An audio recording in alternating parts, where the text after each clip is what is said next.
Mangaluru BJP ಮಂಡಲದ ವತಿಯಿಂದ ವಿಕಸಿತ ಭಾರತ ಉದ್ಯೋಗ ಮತ್ತು ಜೀವನೋಪಾಯ ಮಿಷನ್ ಗ್ಯಾರಂಟಿ ಅಡಿಯಲ್ಲಿ ಮಹಾತ್ಮ ಗಾಂಧಿ ನರೇಗಾ ಯೋಜನೆಯಲ್ಲಿನ ಭ್ರಷ್ಟಾಚಾರ ತೊಡೆದುಹಾಕಲು ಕೇಂದ್ರ ಸರ್ಕಾರದ ಕಾಯ್ದೆಯ ಬಗ್ಗೆ ಜನಜಾಗೃತಿ ಮೂಡಿಸಲು ಹಾಗೂ ಭ್ರಷ್ಟಾಚಾರ ಮುಕ್ತ ಆಡಳಿತಕ್ಕಾಗಿ ಮುಡಿಪು ಕಾಯರ್ಗೋಳಿ ಜಂಕ್ಷನ್ನಿಂದ ಮುಡಿಪು ಜಂಕ್ಷನ್ವರೆಗೆ ಕಾಲ್ನಡಿಗೆ ಜಾಥಾ ಹಾಗೂ ಜಾಗೃತಿ ಸಭೆಯು ನಡೆಯಿತು. भारतीय जनता पार्टी की भारत माता की भारतीय जनपರ ಹೋರಾಟಕ್ಕೆ ಭಾರತೀಯ ಜನಪರ ಹೋರಾಟಕ್ಕೆ ಭ್ರಷ್ಟ ಕಾಂಗ್ರೆಸ್ ಸರ್ಕಾರಕ್ಕೆ ಭ್ರಷ್ಟ ಕಾಂಗ್ರೆಸ್ ಸರ್ಕಾರಕ್ಕೆ ಗ್ರಾಮೀಣ ಯುವಕರಿಗೆ ಉದ್ಯೋಗದ ಭರವಸೆ ಬಿಪಿಜಿ ರಾಮ್ಜಿ ನೀಡಿದ ಹೊಸ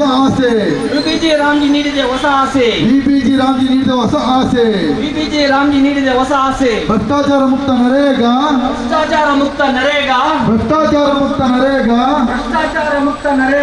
ರೈತ ಬಂಧುಗಳ ಆಸರೆ ಮೋದಿ ಅವರಿಂದ ಭ್ರಷ್ಟಾಚಾರ ಮುಕ್ತ ನರೇಗಾ ರೈತ ಬಂಧುಗಳ ಆಸರೆ ಮೋದಿ ಅವರಿಂದ ಬಿಪಿಜಿ ರಾಮ್ಜಿ ಅಂದರೆ ಪಾರದರ್ಶಕತೆ. ಎಂಎಲ್ಸಿ ಕಿಶೋರ್ ಕುಮಾರ್ ಮಾತನಾಡಿ, ಕಾಂಗ್ರೆಸ್ನವರು ಎಂಜಿ ನರೇಗಾ ಯೋಜನೆಯ ಮೂಲಕ ಹಣವನ್ನ ಲೂಟಿ ಮಾಡುತ್ತಿದ್ದರು. ಸತ್ತವರ ಹೆಸರಲ್ಲಿ ವಿದೇಶದವರ ಹೆಸರಲ್ಲಿ ಹಣವನ್ನ ಪಡೆಯುವ ಮೂಲಕ ಭ್ರಷ್ಟಾಚಾರಗಳು ನಡೆಯುತ್ತಿತ್ತು. ಅದಕ್ಕಾಗಿ ಮೋದಿಜಿಯವರು ಇದನ್ನ ತಡೆಯುವುದಕ್ಕಾಗಿ ಹಾಗೂ ಗ್ರಾಮೀಣ ಜನರ ಅಭಿವೃದ್ಧಿಗಾಗಿ ವಿಕಸಿತ ಭಾರತ ಉದ್ಯೋಗ ಹಾಗೂ ಜೀವನೋಪಾಯ ಮಿಷನ್ ಗ್ಯಾರಂಟಿ ಯೋಜನೆಯನ್ನ ಜಾರಿಗೆ ತಂದಿದ್ದಾರೆ ಎಂದರು. ಈ ಹಿಂದೆ ನರೇಗಾದಲ್ಲಿ ಏನಾಗ್ತಿತ್ತು, ನರೇಗಾದಲ್ಲಿ ಸತ್ತವರ ಹೆಸರಲ್ಲಿ ಕೂಡ ಅಲ್ಲಿ ಜಾಬ್ ಕಾರ್ಡ್ ನಿರ್ಮಾಣ ಆಗ್ತಿತ್ತು.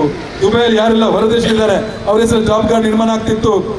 ಆ ಗುಂಡಿಯನ್ನು ತೋಡುವುದು, ಮುಚ್ಚುವುದು, ಮಿಷನಲ್ಲಿ ಕೆಲಸ ಮಾಡುವಂಥದ್ದು, JCB ಕೆಲಸ ಮಾಡುವಂಥದ್ದು, ಅದರ ಮುಖಾಂತರ ಏನು NMR ಶೀಟ್ ಉಂಟು ಆ ಇದರಲ್ಲಿ ಲೆಜ್ಜರಲ್ಲಿ ಇರ್ತಕ್ಕಂಥ ಪ್ರತಿಯೊಂದು ಕೂಡ ಆಧಾರ ರಹಿತವಾಗಿ ಭ್ರಷ್ಟಾಚಾರದ ಮುಖಾಂತರ ಇಲ್ಲಗೊಬ್ರು ಒಂಬುಡ್ಸ್ಮ್ಯಾನ್ ಅಂತಿದ್ದಾರೆ, ಅವರು ಬಂದಲ್ಲಿ ಚೆಕ್ ಮಾಡಬೇಕಾದ್ರಲ್ಲಿ ಇರ್ತಿತ್ತು.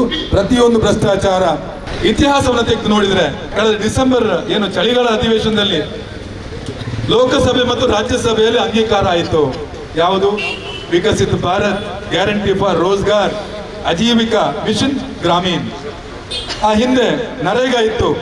ನರೇಗಾದ ನಂತರ ಬಿಪಿಜಿ ರಾಮ್ಜಿಯನ್ನು ತರೋ ಮುಖಾಂತರ ನರೇಗಾದಲ್ಲಿ ಏನಾಗ್ತಿತ್ತು, ನರೇಗಾ ತರಬೇಕಾದ್ರೆ ನಾವು ಯೋಚನೆ ಮಾಡಬೇಕು.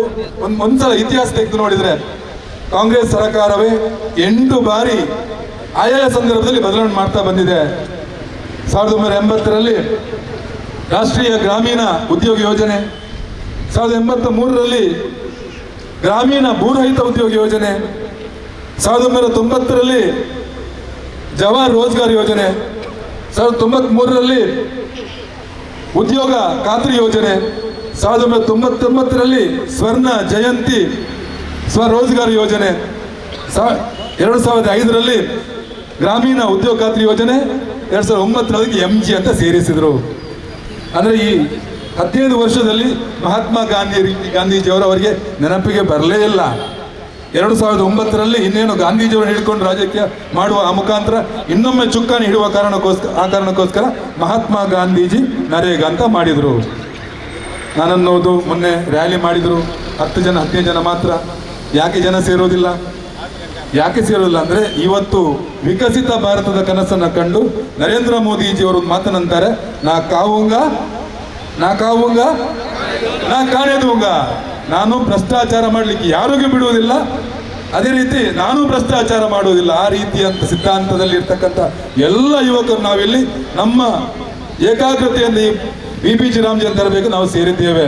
ವಿಕಸಿತ ಗ್ರಾಮ ಪಂಚಾಯತ್ನ ಮುಖಾಂತರ, ವಿಕಸಿತ ತಾಲೂಕಿನ ಮುಖಾಂತರ, ವಿಕಸಿತ ಜಿಲ್ಲೆಯ ಮುಖಾಂತರ, ವಿಕಸಿತ ರಾಜ್ಯವನ್ನು ಒಳಗೊಂಡ ವಿಕಸಿತ ಭಾರತದ ಕನಸನ್ನು ಒಂದೇ ಸ್ಟ್ಯಾಕ್ನಲ್ಲಿ ಇದು ಮಾಡುವ ಮುಖಾಂತರ ಯಾವುದೇ ರೀತಿ ಭ್ರಷ್ಟಾಚಾರ ನಡೆಯುವುದಿಲ್ಲ.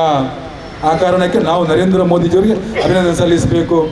ದಕ್ಷಿಣ ಕನ್ನಡ ಜಿಲ್ಲಾ ಬಿಜೆಪಿ ಉಪಾಧ್ಯಕ್ಷರಾದ ಪೂಜಾ ಪೈ ಮಾತನಾಡ್ತಾ, ಅನೇಕ ಸುಳ್ಳುಗಳನ್ನು ಹೇಳಿಕೊಂಡು ಪಾದಯಾತ್ರೆ ನಡೆಸಿ ಜನರ ದಿಕ್ಕನ್ನ ತಪ್ಪಿಸುವ ಪ್ರಯತ್ನವನ್ನ ಕಾಂಗ್ರೆಸ್ ಮಾಡುತ್ತಿದೆ. ನರೇಗಾ ಯೋಜನೆಯಲ್ಲಿ ಅನೇಕ ಸುಧಾರಣೆಯನ್ನ ತಂದಿದೆ. ಬಿಜೆಪಿ ಬಂದ ನಂತರ 100 ದಿನಗಳ ಬದಲು 125 ದಿನ ಉದ್ಯೋಗವನ್ನು ನೀಡಿದೆ. ಗ್ರಾಮೀಣ ಪ್ರದೇಶದಿಂದ ಜನರು ಉದ್ಯೋಗಕ್ಕಾಗಿ ವಲಸೆ ಹೋಗದಂತೆ ಈ ಕಾಯ್ದೆ ಅನುಕೂಲ ನೀಡಿದೆ. ಕಾಂಗ್ರೆಸ್ನವರಿಗೆ ಲೂಟಿ ಮಾಡಲು ಸಾಧ್ಯವಾಗುತ್ತಿಲ್ಲ, ಆದ್ದರಿಂದ ವಿರೋಧಿಸುತ್ತಿದ್ದಾರೆ ಎಂದು ಅಭಿಪ್ರಾಯವನ್ನು ವ್ಯಕ್ತಪಡಿಸಿದ್ದಾರೆ. ಒಂದು ಸುಳ್ಳನ್ನು ಬಾರಿ ಬಾರಿ ಹೇಳಿದರೆ ಜನರು ನಂಬ್ತಾರಂತೆ. ಅದೇ ಕಾಂಗ್ರೆಸ್ನ ನೀತಿ. ಒಂದು ಸುಳ್ಳನ್ನು ಅನೇಕ ಬಾರಿ ಹೇಳಿಕೊಂಡು ಜನರನ್ನು ದಿಕ್ಕು ತಪ್ಪಿಸುವಂಥದ್ದು. ಆದರೆ ಆ ದಿಕ್ಕು ತಪ್ಪದಂತಹ ಜನರನ್ನು ಸರಿದಾರಿಗೆ ತರಲಿಕ್ಕೆ ನಮ್ಮ ಭಾರತೀಯ ಜನತಾ ಪಾರ್ಟಿಯಿಂದ ಇವತ್ತು ಈ ಪಾದಯಾತ್ರೆಯನ್ನು ಹಮ್ಮಿಕೊಳ್ಳಲಾಗಿದೆ. ಮೊದಲು ನರೇಗಾ ಕಾಯ್ದೆ ಅಂತೇಳಿತ್ತು, ಅದಕ್ಕೆ ತಿದ್ದುಪಡಿಯನ್ನು ಮಾಡಿಕೊಂಡು ಇನ್ನಷ್ಟು ಪಾರದರ್ಶಕವಾಗಿ ಬರಂತಹ ಕಾಯ್ದೆ ಈ VBG ರಾಮ್ಜಿ ಕಾಯ್ದೆ. ಗ್ರಾಮೀಣ ಭಾಗದ ಜನರಿಗೆ ಉದ್ಯೋಗ ಖಾತ್ರಿಯನ್ನು ಮಾಡುವಂತಹ ಕಾಯ್ದೆ. ಬಹುಶಃ ಈ ನರೇಗಾ ಯೋಜನೆ ಬರಬೇಕಿದ್ರೆ ಅದನ್ನು ಕಾಂಗ್ರೆಸ್ 7-8 ಬಾರಿ ತಿದ್ದುಪಡಿ ಮಾಡಿದೆ ಅಂತೇಳಿ ನಾವು ಈ ಸಂದರ್ಭದಲ್ಲಿ ಹೇಳಲೇಬೇಕಾದಂತಹ ವಿಷಯ. ನರೇಗಾವನ್ನು VBG ರಾಮ್ಜಿಯನ್ನು ಮಾಡಿದರೂ ಕೂಡ ಅದರಲ್ಲಿ ಅನೇಕ ಸುಧಾರಣೆಗಳನ್ನು ಮಾಡಿದ್ದಾರೆ ನಮ್ಮ ಕೇಂದ್ರ ಸರ್ಕಾರ. ಉದ್ಯೋಗ ಖಾತ್ರಿ ಯೋಜನೆ ಇದು. ನರೇಗಾ ಯೋಜನೆ ಹೇಳಿದರೆ ಉದ್ಯೋಗ ಖಾತ್ರಿ ಯೋಜನೆ ನಿಮಗೆಲ್ಲರಿಗೂ ಗೊತ್ತಿರ್ಬೋದು. ಪಂಚಾಯತ್ ಮಟ್ಟದಲ್ಲಿ ಉದ್ಯೋಗ ಖಾತ್ರಿ ಯೋಜನೆ. ಬಹುಶಃ ಈ ಹಿಂದೆ ನರೇಗಾ ಯೋಜನೆಯಲ್ಲಿ ಇದ್ದಂತಹ ಸಮಯ ಕೇವಲ 100 ದಿನಗಳ ಉದ್ಯೋಗದ ಭರವಸೆಯನ್ನು ನರೇಗಾ ಯೋಜನೆ ಕೊಡ್ತಾ ಇತ್ತು. ಆದರೆ ನಮ್ಮ ಭಾರತೀಯ ಜನತಾ ಪಾರ್ಟಿಯ ಕೇಂದ್ರದ ಸರ್ಕಾರ, ಸನ್ಮಾನ್ಯ ನರೇಂದ್ರ ಮೋದಿಜಿಯವರ ನೇತೃತ್ವದ ಸರ್ಕಾರ ಆ 100 ದಿನಗಳ ಬದಲು 125 ದಿನಗಳ ಉದ್ಯೋಗ ಖಾತ್ರಿಯನ್ನು ಈ ಕಾಯ್ದೆ ಮೂಲಕ ತಂದಿದೆ. ಇನ್ನು ಬಿಜೆಪಿ ಮಂಗಳೂರು ಮಂಡಲ ಅಧ್ಯಕ್ಷರಾದ ಜಗದೀಶ್ ಆಳ್ವಾ ಕೊತ್ತಬೈಲು ಮಾತನಾಡಿ, ಕಾಂಗ್ರೆಸ್ ಜನರನ್ನ ಸುಳ್ಳು ಸುದ್ದಿ ಹಬ್ಬಿಸಿ ಮೋಸಗೊಳಿಸುವ ಪ್ರಯತ್ನ ಫಲಿಸದು. ರಾಜ್ಯದಲ್ಲಿರುವ ಇಂತಹ ಕಾಂಗ್ರೆಸ್ ಸರ್ಕಾರವನ್ನು ಕಿತ್ತೊಗೆದು ಬಿಜೆಪಿಯನ್ನು ಅಧಿಕಾರಕ್ಕೆ ತರೋಣ ಎಂದು ಕರೆ ನೀಡಿದರು. ನಮ್ಮ ಜನರನ್ನು ಭಂಗ ಮಾಡಿ ನಮ್ಮ ಪ್ರತಿಯೊಂದು ವಿಷಯದಲ್ಲೂ ಕಾಂಗ್ರೆಸ್ ಬಿಜೆಪಿಯ ಮೇಲೆ ಆರೋಪವನ್ನು ಮಾಡಿ ನಂತರ ಸಾಕ್ಷಿ ಸಮೇತ ಸಿಕ್ಕಿದ್ರು ಈಗ ಕಾಂಗ್ರೆಸ್ ಬಿಜೆಪಿ ಸರ್ಕಾರದ ಮೇಲೆ ಆಪಾದನೆಯನ್ನು ಮಾಡ್ತಾ ಇದೆ. ಇಂಥ ಕಾಂಗ್ರೆಸ್ ಸರ್ಕಾರವನ್ನು ನಾವು ಈ ರಾಜ್ಯದಲ್ಲಿ ಸದ್ಯದಲ್ಲೇ ಬೇರು ಸಮೇತ ಕಿತ್ತು ಹಾಕುವಂಥ ಕೆಲಸವನ್ನು ನಾವೆಲ್ಲರ ಮಾಡಬೇಕು. ಆ ದೃಷ್ಟಿಯಲ್ಲಿ ನಾವೆಲ್ಲರೂ ಕೂಡ ಈ ಹೋರಾಟವನ್ನು ಮುಂದೆ ಮಾಡಿ ಈ ಭಾರತೀಯ ಜನತಾ ಪಕ್ಷವನ್ನು ಕೂಡ ಕರ್ನಾಟಕದಲ್ಲಿ ಇನ್ನೊಮ್ಮೆ ಅಧಿಕಾರಕ್ಕೆ ತರುವಲ್ಲಿ ನಾವೆಲ್ಲರೂ ಕಟಿಬದ್ಧರಾಗಿ ದುಡಿಯಬೇಕು. ಅದೇ ರೀತಿ ನಮ್ಮ ರೈತರಿಗೆ ಇನ್ನೂ ಅನೇಕ ಒಳ್ಳೆಯ ಯೋಜನೆಗಳನ್ನು ಎಲ್ಲ ವರ್ಗದವರಿಗೆ ಕೂಡ ಒಳ್ಳೊಳ್ಳೆಯ ಯೋಜನೆಗಳನ್ನು ನೀಡಬೇಕು. ನಮ್ಮ ಕಾಂಗ್ರೆಸ್ ಸರ್ಕಾರವು ಪರಿಶಿಷ್ಟ ಪಂಗಡ ಆಗಿರ್ಬೋದು ಅಥವಾ ಪರಿಶಿಷ್ಟ ವರ್ಗದವರಿಗಿರ್ಬೋದು ಅದರಿಂದ ಹಿಡಿದು ಅಲ್ಪಸಂಖ್ಯಾತ ವರ್ಗದವರ ಹಣವನ್ನು ಕೂಡ ನುಂಗಿದಂತಹ ಅನೇಕ ಉದಾಹರಣೆಗಳು ನಮ್ಮ ಈ ರಾಜ್ಯದಲ್ಲಿ ಇದೆ. ಅಂತ ಭ್ರಷ್ಟ ಸರ್ಕಾರವನ್ನು ಕಿತ್ತೊಗೆದು VBG ರಾಮ್ಜಿ ಅನ್ನುವ ಈ ಒಂದು ಒಳ್ಳೆಯ ಯೋಜನೆಯನ್ನು ಪ್ರತಿ ಮನೆಯ ರೈತರಿಗೆ ನಾವು ತಿಳಿ ಹೇಳುವಂಥ ಕೆಲಸವನ್ನು ಮಾಡಿ ನಮ್ಮ ಈ ಕರ್ನಾಟಕ ರಾಜ್ಯವನ್ನು ಸುದೃಢಗೊಳಿಸುವ ಕೆಲಸವನ್ನು ನಾವೆಲ್ಲರೂ ಮಾಡಬೇಕು. ಜಾಥಾದಲ್ಲಿ ಬಿಜೆಪಿ ಮುಖಂಡರಾದ ರವೀಂದ್ರ ಶೆಟ್ಟಿ ಉಳಿದೊಟ್ಟು, ಸಂತೋಷ್ ಕುಮಾರ್ ರೈ ಬೋಳ್ಯರ್, ಚಂದ್ರಶೇಖರ್ ಉಚ್ಚಿಲ, ಚಂದ್ರಹಾಸ್ ಪಂಡಿತ್ ಹೌಸ್, ಧನಲಕ್ಷ್ಮಿ ಗಟ್ಟಿ, ಹೇಮಂತ್ ಶೆಟ್ಟಿ, ಸೀತಾರಾಮ ಬಂಗೇರ, ದಿವ್ಯಾ ಸತೀಶ್ ಶೆಟ್ಟಿ, ಮಂಡಲ ಪ್ರಧಾನ ಕಾರ್ಯದರ್ಶಿಯಾದ ಮೋಹನ್ ರಾಜ್, ಮಂಡಲ ಪ್ರಧಾನ ಕಾರ್ಯದರ್ಶಿಯಾದ ದಯಾನಂದ ತೊಕ್ಕೊಟ್ಟು, ಮಂಡಲ ಉಪಾಧ್ಯಕ್ಷರಾದ ರವಿಶಂಕರ್ ಸೋಮೇಶ್ವರ ಸೇರಿದಂತೆ ಮಂಡಲ ಪದಾಧಿಕಾರಿಗಳು ಕಾರ್ಯಕರ್ತರು ಭಾಗವಹಿಸಿದರು.